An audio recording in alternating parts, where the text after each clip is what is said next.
Saudara mahasiswa, tadi Anda telah menyaksikan beberapa contoh benda yang saling bertumbukan serta aktivitas rekan mahasiswa di sebuah laboratorium fisika yang sedang mengamati peristiwa bertumbuknya dua buah troli.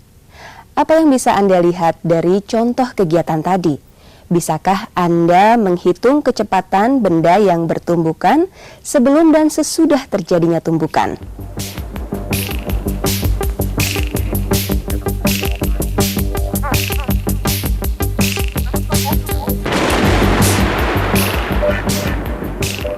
Pada kesempatan kali ini, kita akan menentukan sistem apa saja yang mempengaruhi benda bertumbukan dalam kegiatan praktikum kekekalan momentum. Sebelumnya, kita dengarkan terlebih dahulu penjelasan percobaan ini yang akan disampaikan oleh Bapak Dr. Andes Razali Rashid, MSI. Saudara mahasiswa, sebelum Anda melakukan percobaan hukum kekekalan momentum, terlebih dahulu akan dijelaskan prinsip kerja percobaan ini.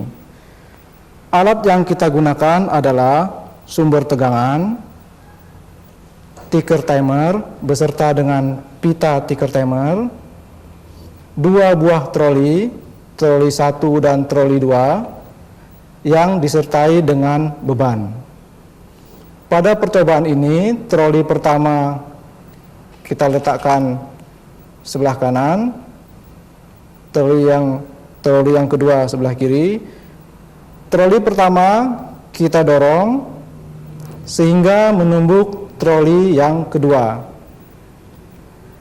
Setelah bertumbukan, kedua troli bergerak ke kanan bersamaan. Dalam percobaan ini, kedua troli harus tetap menempel. Apabila setelah tumbukan troli tidak menempel, maka percobaan harus diulangi. Dalam percobaan ini, yang akan diperhatikan adalah ketukan-ketukan yang terjadi pada pita ticker timer. Dari pita ticker timer dapat kita amati bahwa ada bagian ketukan-ketukan yang renggang dan ada bagian ketukan-ketukan yang lebih rapat. Bagian ketukan dari pita ticker timer yang renggang menunjukkan ketukan pada saat sebelum terjadi tumbukan. Sedangkan bagian ticker timer yang lebih rapat menunjukkan ketukan dari pita ticker timer setelah terjadi tumbukan. Dalam percobaan ini, selain dari ketukan-ketukan pada pita ticker timer, data yang kita catat adalah massa troli pertama ditambah beban dan massa troli kedua ditambah beban. Setelah data pada pita ticker timer kita dapatkan, kita dapat mengulangi percobaan dengan cara menambah beban pada troli yang pertama. Langkah selanjutnya sama seperti percobaan yang pertama, troli pertama didorong sampai menumbuk troli yang kedua dan kedua troli menempel. Kemudian kita amati ketukan pita ticker timer baik sebelum terjadi tumbukan maupun setelah terjadi tumbukan. Demikianlah mahasiswa percobaan tentang hukum kekekalan momentum. Pada percobaan ini digunakan set ticker timer sebagai alat ukur dan troli sebagai benda yang akan bertumbukan. Nah, saudara mahasiswa, ada baiknya kita membahas mengenai ticker timer terlebih dahulu. Ticker timer adalah alat yang dapat digunakan untuk menyelidiki gerakan sebuah benda dengan menunjukkan kecepatan atau kelajuan dan percepatan benda tersebut. Ticker timer memiliki sebuah penggetar listrik atau pengetik yang bergerak naik turun 50 kali setiap sekon atau membuat satu ketikan setiap 1/50 sekon. Pada ujung penggetar dipasang sebuah ujung runcing yang di bawahnya diletakkan sehelai kertas karbon yang berbentuk lingkaran. Jika penggetar dijalankan, maka ujung runcing menekan karbon, dan pada kertas ketikan akan timbul titik hitam di bawah karbon. Di bawah karbon dipasang pita ketik yang akan kita jalankan dengan troli atau kereta dinamik. Apabila sebuah pita diletakkan di bawah pengetik, maka pada pita akan timbul titik-titik. Jarak antara titik-titik bergantung pada cepat atau lambatnya gerak pita. Karena jarak antara dua titik yang berdekatan adalah 1 ketikan, maka waktu yang diperlukan sama dengan 1/50 sekon. Sehingga semakin besar jarak antara dua titik, maka semakin besar kecepatan pita. Untuk waktu yang sama, jarak yang ditempuh semakin besar. Contoh, sebuah rekaman pita menunjukkan selang waktu 10 ketikan atau sama dengan 10 dikali 1/50 sekon, sama dengan 1/5 sekon dengan hasil garis lurus pada jarak yang sama, yaitu 10 cm antar ketikan. Sedangkan pada rekaman pita yang lain, untuk 10 ketikan atau 1/5 sekon, 4 pita menghasilkan jarak yang semakin panjang antar tiap ketikan. Dengan demikian, gerak pada troli ini merupakan gerak lurus berubah beraturan atau GLBB, karena percepatannya konstan. Sedangkan pada gerakan sebelumnya adalah gerak lurus beraturan, karena bergerak dengan kecepatan tetap. Saudara mahasiswa, kita akan menyelidiki peristiwa apa saja yang terjadi pada saat dua benda bertumbukan. Telah kita ketahui bersama bahwa bila dua buah benda bertumbukan, maka akan dihasilkan momentum. Saudara, kata momentum yang kita gunakan dalam peristiwa tumbukan sebenarnya adalah momentum linier. Momentum linier merupakan besaran vektor yang memiliki arah sama dengan arah kecepatannya. Untuk selanjutnya kita akan menggunakan kata momentum untuk momentum linier. Momentum merupakan besaran dinamik yang sifatnya lebih informatif dibandingkan dengan kecepatan. Contoh, truk bermuatan yang sedang bergerak akan lebih sulit dihentikan atau dipercepat dibandingkan dengan truk kosong, sekalipun kecepatan keduanya sama. Sebab truk yang bermuatan memiliki momentum lebih besar. Andaikan benda bermasa M mempunyai kecepatan V pada saat T dan kecepatan V aksen pada saat T aksen, maka perubahan kecepatan selama selang waktu delta T sama dengan T aksen dikurangi T adalah delta V sama dengan V aksen dikurangi V. Maka perubahan momentumnya adalah delta P sama dengan delta MV. Perubahan momentum dapat pula ditulis menjadi delta P sama dengan M dikali delta V, karena M konstan. Bila ada dua benda 1 dan 2 saling bertumbukan, di mana benda 1 memiliki massa M1 dan kecepatan V1, sedangkan benda 2 memiliki massa M2 dan kecepatan V2.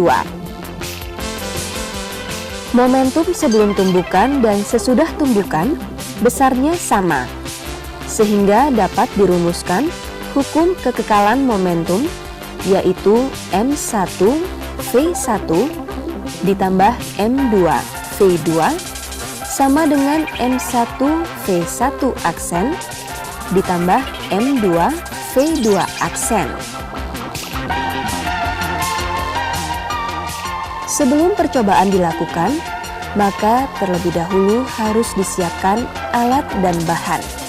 Antara lain, tiker timer sebanyak 1 set, troli 2 buah, neraca 1 buah, serta beban. Prosedur percobaan yang harus dilakukan untuk menentukan momentum sebuah sistem adalah: pertama, timbanglah benda 1, dalam hal ini troli 1, dan benda 2, yaitu troli 2. Catat datanya pada lembar data sebagai M1 dan M2. Dan catat pula nilai skala terkecil atau NST alat yang digunakan.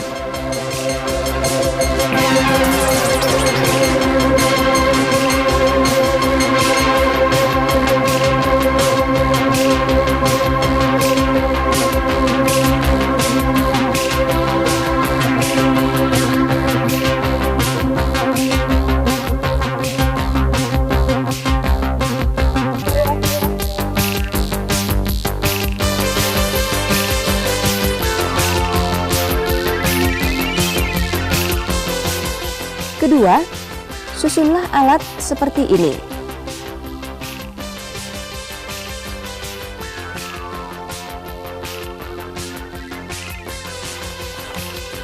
Aturlah kedudukan troli agar dengan sedikit dorongan pada troli pertama, maka troli tersebut akan bergerak kira-kira dengan kecepatan tetap. Ketiga, luncurkanlah troli 1 sehingga troli 1 menumbuk dan menempel pada troli 2 dan keduanya bergerak bersama-sama. Jika setelah tumbukan kedua benda tidak menempel, maka ulangi percobaannya.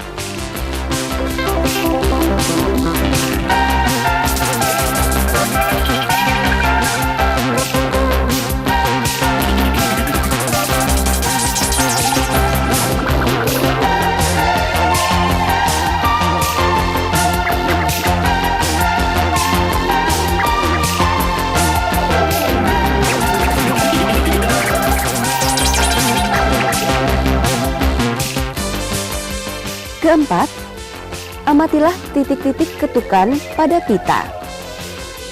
Berilah tanda pada titik sebelum tumbukan. Ukurlah jarak 10 ketukan sebelum tumbukan atau S0.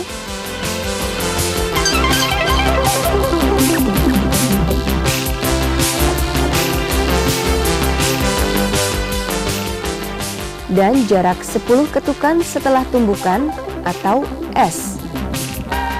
Catat datanya pada lembar data dan catat pula NST alat yang digunakan.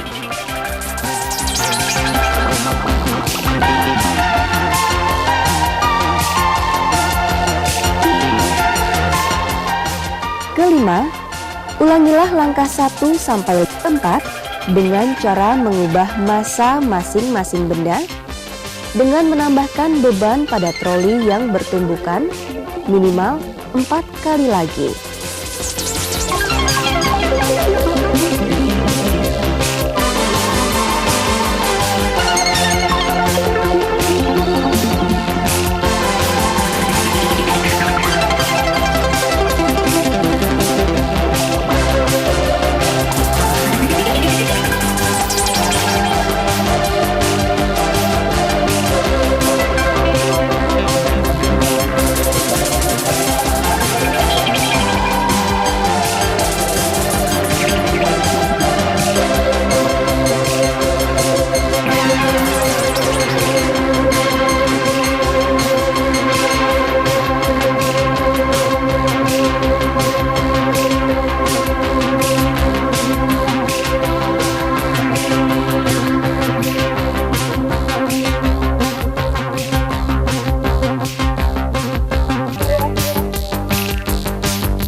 Hasil percobaan ini adalah sebaran massa, jarak, dan waktu masing-masing troli sebelum dan sesudah tumbukan.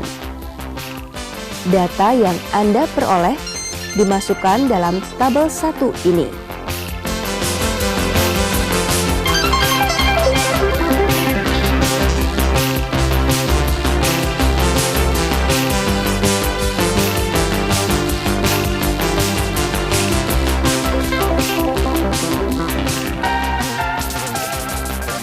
Selanjutnya, kita akan menghitung momentum awal sistem rata-rata, ralat mutlak, dan ralat relatifnya.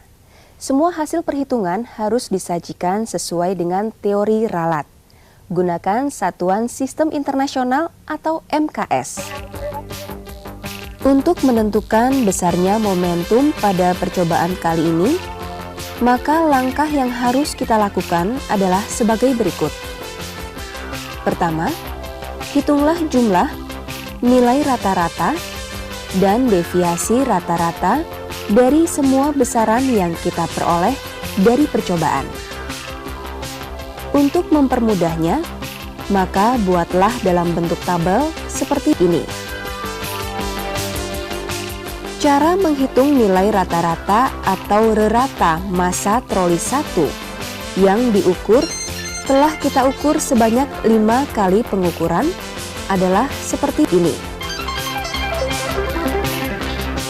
Sedangkan besarnya deviasi rata-rata atau DM1 diukur dengan cara seperti ini. Selanjutnya kita hitung besar deviasi standar dari pengukuran yang kita lakukan. Contohnya untuk deviasi standar massa troli ke-1 atau M1 adalah seperti ini. Dengan demikian, hasil perhitungan untuk data massa troli benda 1 adalah M1 sama dengan 8,86 plus minus 0,05 gram. Anda juga harus menghitung besaran lainnya. Jika semua data selesai dihitung, maka hasilnya dapat kita masukkan ke dalam tabel berikut. Bila semua data hasil perhitungan telah kita peroleh, mulailah kita dapat menghitung besarnya momentum dari benda yang bertumbukan, dalam hal ini troli. Pertama, kita hitung besar momentum awal atau P0 dengan menggunakan persamaan P sama dengan M1V1 ditambah M2V2. Karena M2 awalnya diam, maka V2 sama dengan 0. Dalam percobaan kita kali ini, V1 sama dengan V adalah kecepatan benda pertama sebelum bertumbukan. Sehingga P0 sama dengan M1V. Lalu kita masukkan data dari hasil perhitungan dan akan diperoleh hasil seperti ini. Selanjutnya, kita menghitung besar ketidakpastian dari momentum awal atau SPO. Gunakanlah rumus seperti ini.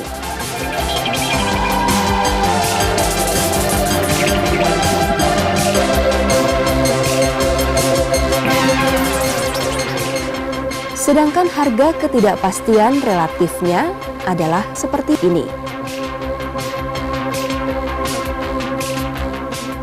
Karena besarnya ketidakpastian relatifnya sekitar 1, maka banyaknya angka penting yang kita laporkan adalah 3. Sehingga besarnya momentum awal adalah seperti ini. Setelah besarnya momentum awal kita peroleh, maka kita dapat menghitung besarnya momentum akhir dengan cara berikut ini.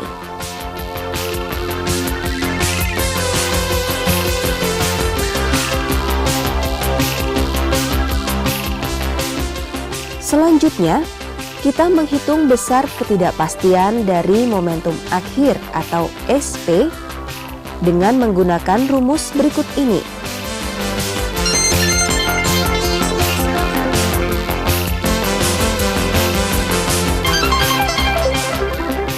Sedangkan harga ketidakpastian relatifnya adalah karena besarnya ketidakpastian relatifnya sekitar 1, maka banyaknya angka penting yang kita laporkan adalah 3. Sehingga besarnya momentum akhir adalah langkah-langkah tersebut kita lakukan pula untuk semua data dengan masa yang berbeda-beda. Hasil perhitungan momentum awal dan momentum akhir dari percobaan kali ini dapat Anda masukkan dalam tabel 2 ini. Saudara, setelah Anda menyelesaikan percobaan dan memperoleh data-data, maka selanjutnya Anda harus menganalisis data tersebut. Hasil analisis data digunakan untuk menjawab pertanyaan yang terdapat di bagian akhir modul 3 buku materi pokok praktikum IPA. Kemudian Anda juga harus mengambil kesimpulan berdasarkan semua percobaan yang telah Anda lakukan. Nah, setelah Anda menyelesaikan semua percobaan yang dipersyaratkan dan menyelesaikan juga semua perhitungan, maka selanjutnya Anda harus membuat laporan.